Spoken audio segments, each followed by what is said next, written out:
I got sound now, right? I just turned it on. I saw the light come on. Technology. I can't even. So maybe on YouTube I'll end up taking this video down and or download it, and then we'll cut it down and start it right from scratch again. Thank you, Shannon, for letting me know. Make sure this didn't knock out. Okay, it still says blue. Hopefully we're good. I don't understand. Thank you for letting me know, Shannon. You're the best. All right, so what I was talking about is I was, this little fix that I did on here. It's neither here nor there, because I decided I'm painting the top at the very least. I thought about staining. In this white and gray look that I want to do, I just don't see doing the walnut look on top or espresso. Espresso will be too dark. And then I was like, well, you could do a classic gray stain, but with this orange tone of this, I believe it's mahogany, I don't feel like it's really gonna hold up with the gray stain over it. And then if I was just doing it as a stain, we could try the gray, right? We could always go over it with the walnut, a little bit darker color. But the problem is the vision in my head is even if I stain it, I still want to do like a light, like a primitive sort of a white on over it. Probably fluff. I think I'm going to do fluff. It's probably going to be another fluff and driftwood piece. Thank you. Shannon says, happy to hear me. Well, that's the nice thing about Instagram, Shannon, is that I can't do a microphone with my iPhone and it doesn't do these outside apps. So that's like old school. There's no exterior microphone, so I don't ever have that problem.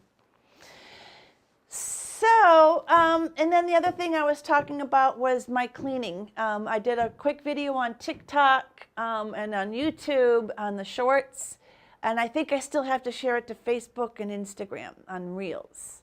I got a little sidetracked. I have some free stuff out on my porch and had a lady show up, and another one said she was there, but she didn't know she could take it. And I was like, it's outside.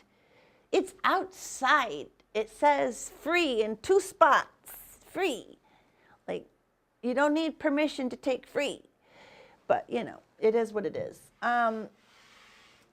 So this video, like Shannon, I like to do all my prep, and we've been doing this in stages. And the thing is even though I did the white lightning, and I tell you, I don't put the white lightning on bare wood because it just sits there and soaks into the grain. And that's TSP soaking into the grain. I don't like that. And then you got to soak it down and try and rinse it off. But what I do like is alcohol for bare wood and for a final wipe down of the rest of the furniture. If it's a small piece, I use rubbing alcohol. Big pieces, I use denatured alcohol. I shouldn't have done it indoors, but it is what it is. The door's been open a lot. I'm not going all woozy, so it's not too bad. But you definitely want it in a ventilated area. If you can do it outdoors, do it outdoors. Wear the gloves, the goggles, all that, okay? The mask, and because it does stink to high heaven. And when you store it, you don't want it too close to like your mineral spirits, your brush cleaner, and all those other chemicals. I don't like a lot of chemicals. But the denatured alcohol is one that I have, and I usually have odorless mineral spirits. I feel that it's still worthy of having mineral spirits if it's a piece that has gotten a lot of polishing over the years. So the oil and the mineral spirits will help break up those oils. But the problem is, as much as you scrub with the mineral spirits, you still have oil as a residue. And if you're washing with TSP or white lightning, which is TSP with a degreaser, TSP leaves a residue. Vinegar leaves a residue. And you don't want to be using pretty much anything else. There's the furniture prep that I used to sell. Love that. That just needs a light wipe down. Doesn't need a super rinse. And then the prep that they had, the prep for Laura's Rethunk Drunk Paint by Laura, and the prep for Heirloom Paints is pretty much the same thing. So you spray it on the Heirloom. It's in a quart. So you could put it into a bottle, I guess, with a funnel and then spray it on, or I just kind of take my scrubby and dip it in there and go to town. Scrub it in, wipe it off, and let that dry well. And that's my favorite. But it's, you know, I'm not sure the ingredient in it. I do know that the TSP with a degreaser is really good for this nice prep, and it's something that you can use for your walls. You can use it on your appliances. You just want to make sure that you rinse it after, okay? And then again, TSP leaves a residue, so any of these cleaners I like to go over with the alcohol. Okay, so now that Instagram we caught up, we did that double for Instagram. We're going to talk about the priming. Okay, I forgot to grab a bowl of water. That's okay, we'll make do. If I have to, I'll go grab a quick bowl of water. I have a brush here, I think. Maybe not. Okay, we're going to have to go to the sink. So I'm going to be using Boss Clear today. And the only reason I'm still sticking with the clear, because I thought, well, we're going to do is more of a white and have maybe some distress. Okay, but now I'm definitely got this other, I'm definitely going more with this gray white, texture behind the white, the gray coming through the white. I could do the gray Boss. I still might. What should I do, you guys? This clear will still be a good medium for my gray, okay? It's only a matter of preference at this point, gray or clear. If I was doing white, it would be a matter of white or clear. If I was doing more distressing, definitely the clear. I think maybe I'll just stick with the clear. That way if someone does nick and ding it, okay, it's not going to be a total different color than the gray that will be coming through.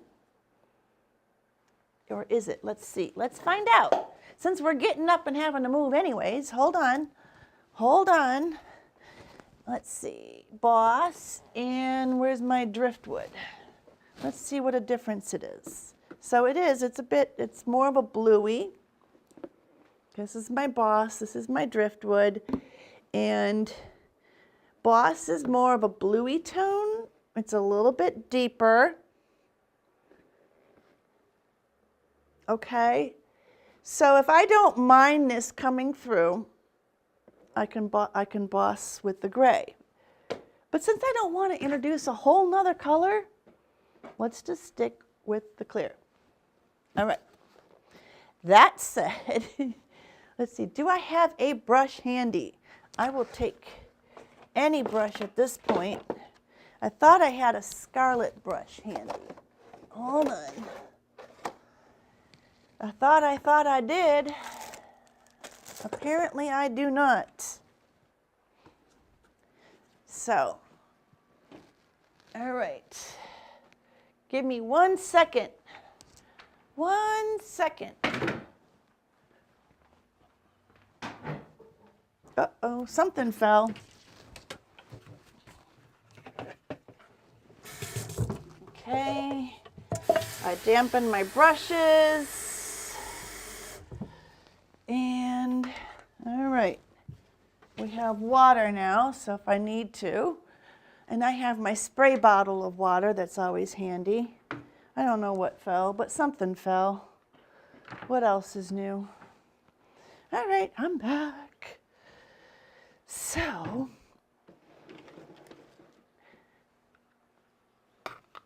this is the scarlet brush I thought I had handy. Since I brought it up, I thought I should bring it out. Oh, I don't have the do not disturb on my phone, so hopefully we don't get cut off on Instagram. Hey, Robin, how are you? Robin says, how are you? I am well, thank you. Thank you, thank you. Let's see, Shannon says, if something has been pledged for decades, what do you use to get that off? Denatured alcohol, girl. If it's really bad, you can start rubbing it down with the odorless mineral spirits, but you gotta let that dry really good before you introduce an alcohol to the mineral spirits, okay? If you can get my furniture clean and prep, I would have been like, that's your thing, because you will see, like you want a tarp underneath it, and that stuff just drips off all, and it's funny because like on an old oak piece, it looked like it was like a dark stain, right? All the time this would happen. And then I would spray it down, I would scrub it in, and then let it do its thing. You know, in hot weather, you don't get a lot of time because it dries out. But oh my God, the stuff would just pull all the pledge and everything, all the cleaners and the dust, and it just dripped, and there would be a puddle of brown muck on the floor. Oh my God, that was the best stuff ever. And then it left it pretty much degreased. So in my opinion, if you're not using the TSP, this is a good simple cleaner, the White Lightning. I would go for that. It's the Furniture Prep by the Laura's Rethunk Junk paint. And I believe it's the same thing if you get the prep from Heirloom Traditions. Either that, or just if you go in your shed and you have the mineral spirits, take it outside and scrub it down, wipe it back really good. And then once that's dry, again, scrub down with your alcohol, wipe it back. And when you no longer see like a waxy white finish over the top, you know you've gotten all your polishes off. The alcohol will tell you that. Now, having just sort of a white chalky finish is okay, because you know after you clean, you're sanding, and you're going to get sort of a chalky sort of finish, cloudy finish. But it's a different look when there's still a wax on there, or a polish, or an oil. Okay. So let's see. People are silly. Oh, so it had sound. LOL. You were going to check there. Oh, on Instagram, yes, I had sound the whole time. All right. Do I still have sound? See, I still have sound. I don't understand. Okay. So, Robin, we were talking about how I was going to stain this. I'm doing my thought process. I could have done it in a gray stain and still done like a white over it. We were talking about that, and I got sidetracked. So if I did that, I'm not sure how the gray stain goes over the orange when the tannins are really gonna bleed through. I do the gray stain over maple though, and I do love the look. Maple is a weird wood, and it doesn't stain evenly, but I kind of like that for the look that I do. I do usually when I get those maple pieces, I tend to do that stencil stamped, you know, the stamp inside the stencil, or the stencil inside the stencil, whale on the top. It's a very casual look that I do. And I thought, well, that could work for this too. But then when it's all said and done, I'd have to seal this, tack it down, and then go and put my white on, because I'd have to seal it with my clear Boss, because once I put the white over it, the tannins are going to bleed through the stain. It's not a big deal if you're staining. The tannins aren't going to affect. It's when you have the mid-tone and light paints, or light stains, I think, that becomes a problem. Glad you caught me live. Thank you, Robin. Thank you. I love that look and the stencil. Yes, the whale and the stamp. Yeah, I like that too. All right, so I've been discussing whether I do the gray Boss now, since I'm going to paint the whole thing, or the clear. I decided on the clear just because the Boss is a different color than the driftwood, which is the color I want to be beneath all this. All right, so I can shake my primers. Okay, anytime, and I can't tell you guys, Shannon knows this, Robin, like Dixie Belle's coming out with a new all-in-one primer. It's the Slick Stick and the Boss put together, so we don't have to worry about what I put on for sticking, what I put on to block the tannins and the odors, what do I put on first, and since it's all going to be one, they also have it in the 3 colors that I loved about the Boss. The clear, the white, and the gray. So super stoked for that. All right. I'm working on the video I put some Bondo on that piece that was slightly irregular here. You know, what's funny is it's not irregular on the bottom side. This little plank, this little pieced-in section on this drawer just swelled on the one side, I think, or the other 2 pieces swelled. I don't know, or this shrank, and I don't know. But this one little pieced-in part, the little plank here, one was not like the other. And after I did my cleaning last night, I came in, I sanded this down really well. I hit some glue in here. I put it in front of my heater for half a day. And then I went ahead and I put some Bondo over it just where it was maybe it needed to be a little more even. I didn't know for sure. I'm putting a video on that. Once I get the primer or whatever, something that you could tell that it's nice and smooth after, we'll finish that video and it'll be good to go. But since I sanded first and then I put the Bondo on, the Bondo didn't really fill in that whole strip, just here where it was most visible. And then I see my sander left a couple scratches, so I might have to hit that with a little Dixie mud after, but we'll see.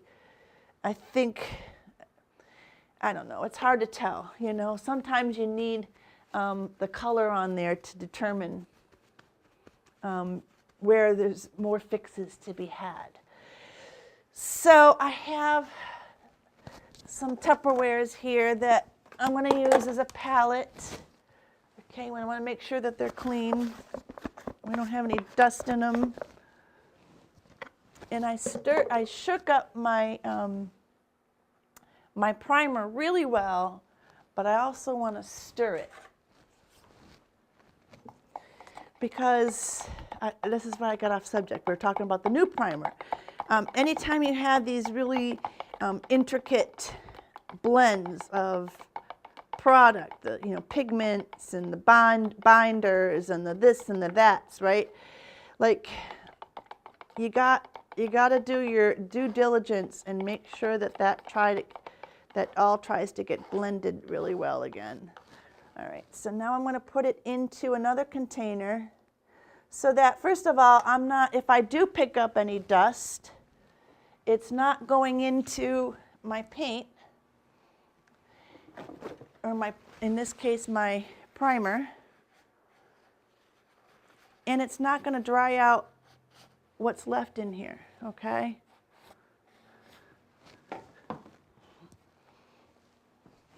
And then, as you know, at the end of the night, I'm going to take this lid and I'm going to clean it better before I seal this up really well. Of course, I'll probably come in tomorrow and I'll say, oh, I didn't do that.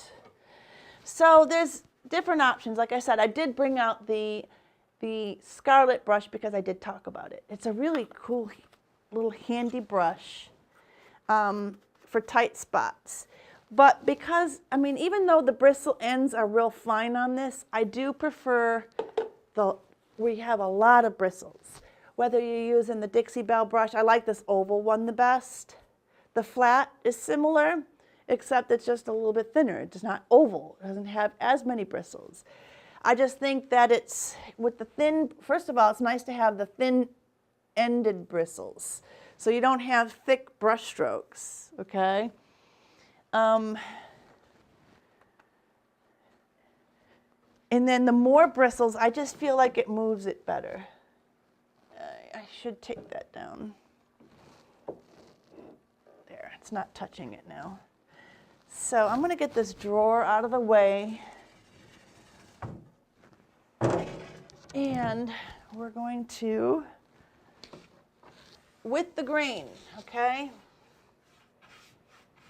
We're going to work with the grain in our little spot. Hit the end,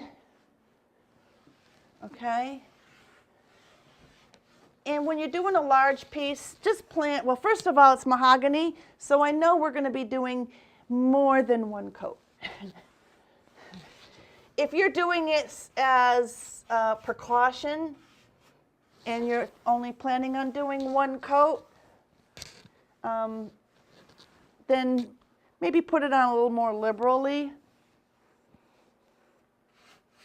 But I know I'm going to be doing at least 2 coats, and I'll test the waters with the white in some spots to see how it's holding up.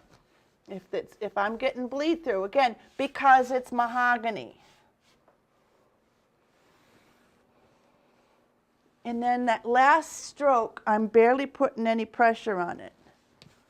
So those really thin-ended bristles are just it just sort of fills in some of those gullies that we create with the brush.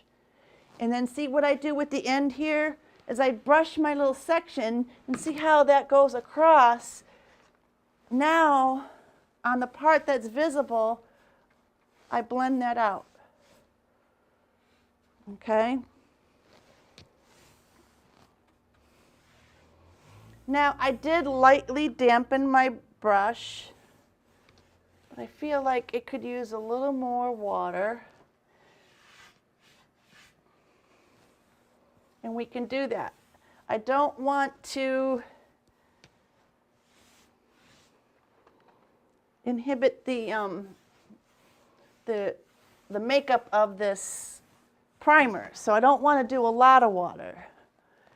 But a little water is okay. So I'm going to take my Mr. bottle, just add some water to this, not to my primer. Okay, now it's moving much better. And I might have to revisit that a couple times during this.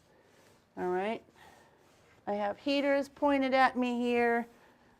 You know, the air just starts drying my brush out a little bit. We want to just kind of keep this so it's moving well. It's not, you know, resisting you, but you don't want it really wet. You need the primer to do what it's meant to do, and if you break it up with too much water, you could have problems. And don't go back and revisit a spot that's been on for a few minutes, several minutes.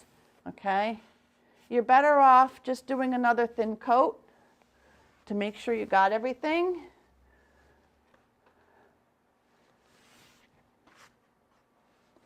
Okay, and so even though I'm going to be doing a gray,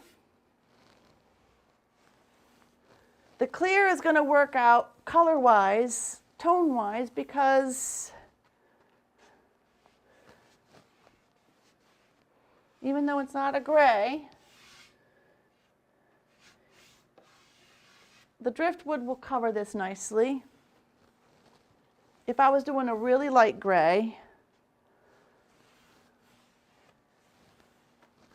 maybe like sawmill gravy, I'd consider either doing the white, or I might mix the white with the gray and make it a lighter gray.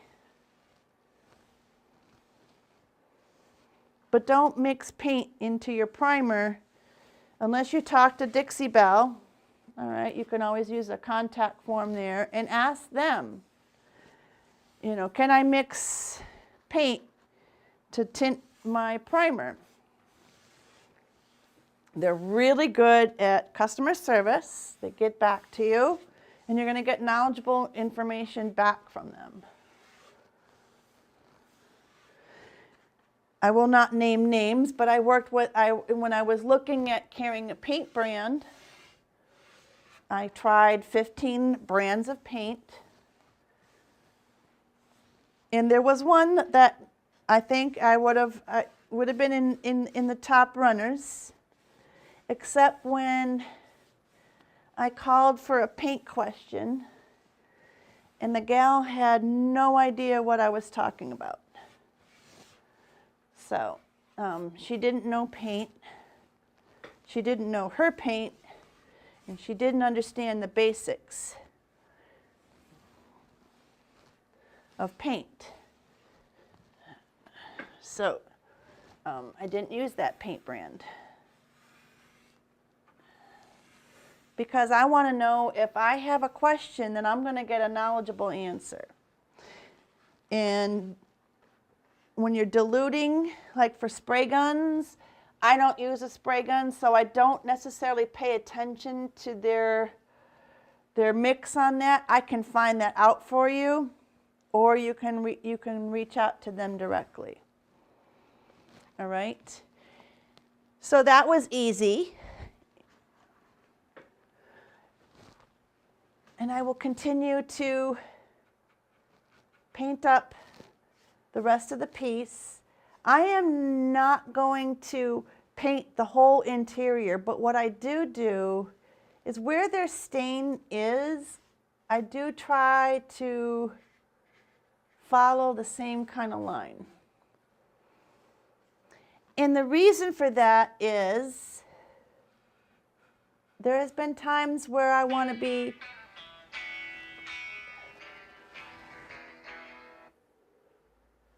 There are times where I want to be professional, right? And I want to have nice, crisp lines. And then I realized that when the drawer sits in, you can see a little bit inside the cavity there. And no one wants to see that. So I don't take a tape distance. I don't tape it off. Just so that when you paint this, the finish will be white. So I won't be doing this inside part in white and gray, just the white. You don't get the bleed through. All right. With the tannins. I'm not going to do the under part because no one's going to see that unless you're moving the piece and the drawers are out. But you want to make sure you don't have an excess buildup. Okay? Before I start painting this piece, I am going to test the drawers again to make sure that they all do open and close well. And then again, when I paint it, I'm going to put the drawers in and make sure they open and close well so that, you know, I don't get too far ahead of myself and find out, Houston, we have a problem. The drawers are sticking. All right, so that's just, you know, some of the things to think about.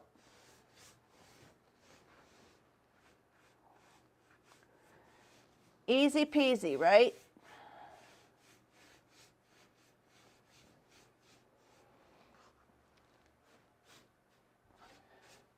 And we'll do the rest of it. We'll do the drawers. And we'll be ready for some fancy stuff after. All right, let's see if we have any questions. Let's see. Hi, Peter. No, it's Jill. Hey, Rachi. And let's see, Sedgwood Harbor, thank you, thank you.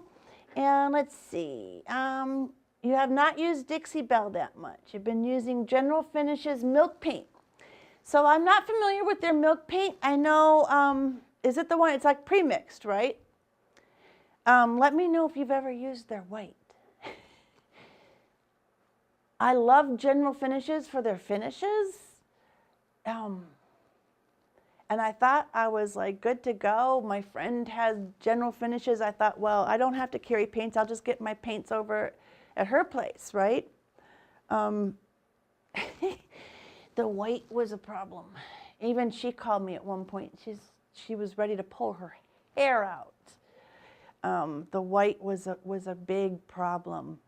She had primed it. She painted, and it just the coverage was horrible. She painted it a couple coats. She went back to priming it. She painted it.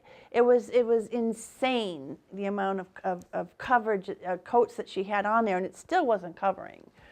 And that was one of my big decisions again about picking paints, because that white ended up being one of the deciding factors. A lot of the whites in these paint companies were a big problem.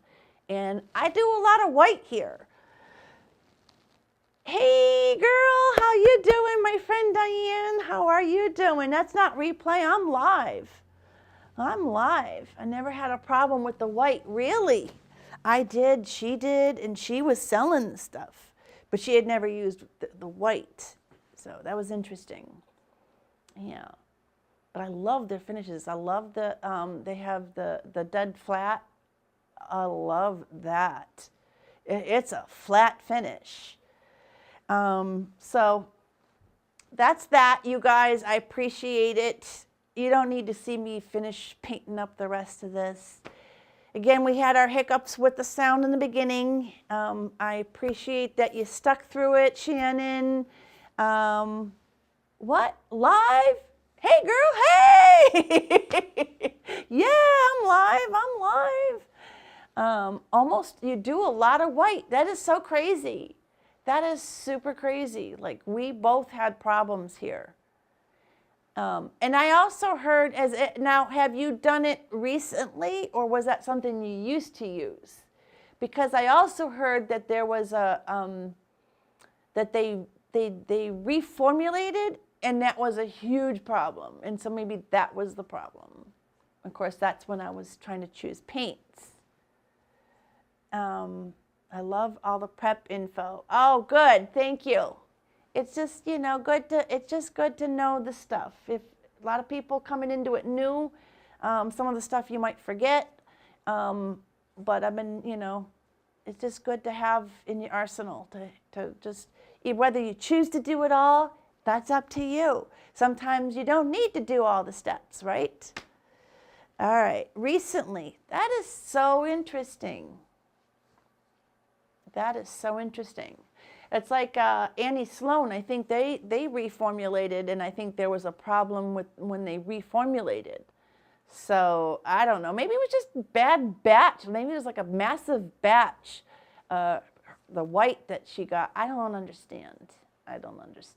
But it was a huge problem. I gave up on mine. I just said, okay, done. I'm not using this anymore. And then she was calling, like crying, like, how many coats is it supposed to take? So, yeah. You use their linen. Okay.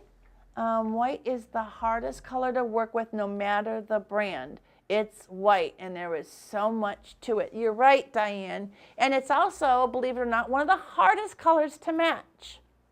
It is one of the hardest colors to match. You can take blues. Reds are also hard because the pigments used for those reds, that ruby red you got going on there in Rethunk Junk Ruby Red, girls, is like a beautiful red, and it covered amazing in one coat. But the reds, the pigment is a messy thing for reds, and for most paint companies, it's a problem, coverage-wise and everything else. Dixie Belle, I have to say, the chalk paints are not like they used to be. Like, these do cure, they do set up. You don't need to seal them because they do seal. After like 24 hours, you're not going to be able to do a wet sand, okay? And in 21, 30 days, it's going to be cured. And you're not going to reactivate it. But, like a chalk paint, if you're using a color, it gets that dusty when you touch it, So I do like to seal it. But whites, we were talking about whites is hard. Blues, greens, pinks, all this other stuff you can mix. And like I said, my biggest cheat, when you get close, if you're making a certain aqua and it gets too yellow or it gets too blue or it gets too green, gets too blue, pick your color in the opposite of the color wheel. So if you were more at the blue end of things, you would do like an orange. Okay, add a drop of orange to the paint, a drop at a time. Literally, if you're doing a gallon, a drop at a time. And it means nothing as a drop, but when you're mixing and you're just trying to get that subtle, like you just can't get it to match, like that's the thing to do. I swear to God. You can do your black and your white to make it darker, make it lighter. You can add your blues and your reds and your greens to change the tone of it. But sometimes you just can't quite get it. It's like this muddled somewhere in the middle of something. And that's where you add, when you get to that point, you add that opposite color in the color wheel. And I haven't had it where it hasn't worked. Okay, you just got to get to that point where it's the color. But it's like, let's say in my example where my wall paint I was using, it went too blue, it was too green. It was too blue, it was too green. No matter what I did, then the most subtle changes was too blue, it was too green.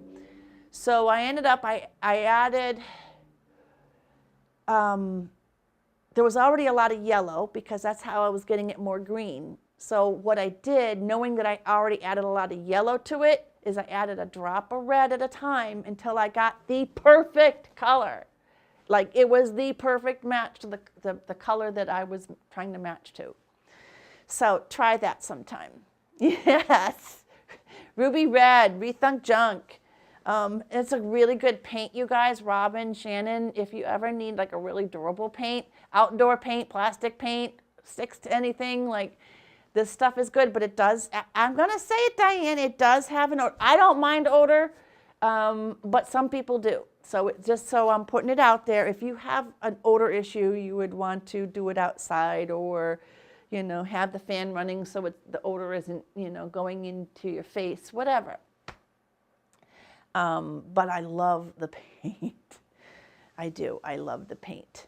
But I do like the Dixie Belle. It doesn't have an odor. Someone did say they didn't like the clear coat because it had an odor. And I thought that was odd. I know Gator Hide has a bit of an odor to it. And let's see. So the Boss Clear has an odor, but it's so mild. I don't find it offensive at all. But some people are just super sensitive to odors. So, you know. That is it, you guys. I'm going to finish my job here, and I'm going to skedaddle out. And we'll see what we end up with tomorrow, all right? You guys have a great night. Thanks for joining me. If you're interested in any of the Boss or the paints, Dixie Belle, I've got the bells and whistles and some silk. I got to do an order. I'm not going to lie. I got to do an order. But I'm waiting for that new primer to come out, and I have to wait till I can buy it. I think it's going to be like at the end of the month. Because I'm going to be packing up this stuff anyways and moving it to my friend's place. I'm getting a booth there. It's Picket Fence Vintage. If you have a chance, check out. I think she has an online. I'm not positive. If you're in the area, be sure to stop in if you haven't been there yet. It's an amazing little shop. It's merched beautifully, unlike my place. I mean, it's cute and all, but I don't take the time for all the beautiful merching. I get something done, and I find a spot, and I come back, and I keep working. That's what I do. That's my merching. So, you know, it is what it is. But that place is one of those like wonderlands. It's a wonderland to shop in. So I'm excited. I hope you guys are excited. And that's it for now. That's it for now. Hopefully I'm on tomorrow. And in between packing and everything else, I don't know if you saw the video. It's like, I really shouldn't be doing this right now. I kind of do have to because I need something else to put in my booth. But I really have to pack. Like every night Joe comes here and we're like loading up the truck with stuff. I'm putting stuff outside for free. We're like, and here I am prepping and painting, but you know, it is what it is, right? Love you guys. You have a great night. I hope you're feeling better, Shannon. You didn't answer me last night. You didn't answer me.